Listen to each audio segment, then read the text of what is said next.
bought this place in 2005 from Cambridge University. It's a house of multiple occupancy, which means we rent 10 rooms. There's 10 rooms in the house and they span over 4 floors. When we bought the property, we were advised just to patch things up, see it as a cash cow.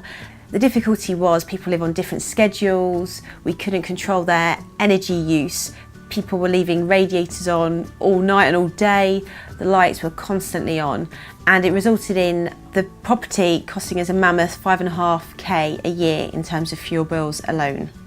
And at that point we knew we had to do something. The view was renewable technology is often for self-builders, it's for people that are building their forever home.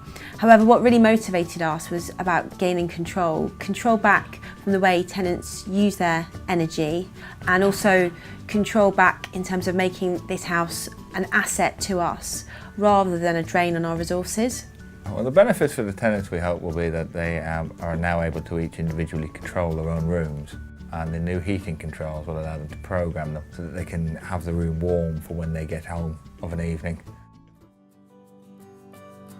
But one of the difficulties that we found was that often tenants would try and bump up their own heating, and they'd use heaters like these, and we'd find them on most of the day. They'd even go to work and just leave it on. We use a small area of the kitchen to install a Bacti EcoGen micro combined heat and power boiler. That's a gas boiler which produces electricity as a byproduct of it producing heat. It does benefit from the feed-in tariff, but also it allows us to produce electricity at a lot lower price than it would be were we to buy it from the electricity grid. The house is a Victorian end terraced house with solid walls, so we decided we wanted to also reduce the heat loss by doing some internal wall insulation.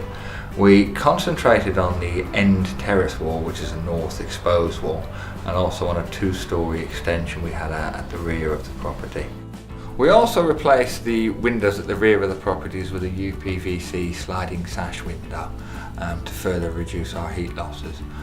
But at the front of the house we're going to restore the original Victorian windows and install secondary glazing.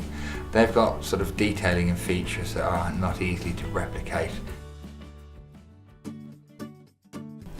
One of the reasons we put ourselves forward for Cambridge Open Eco Homes was, as well as being landlords, we also run a renewable energy company called Canunus. So for us it was really as well demonstrating our knowledge and showing people what could be done in terms of using renewable technologies.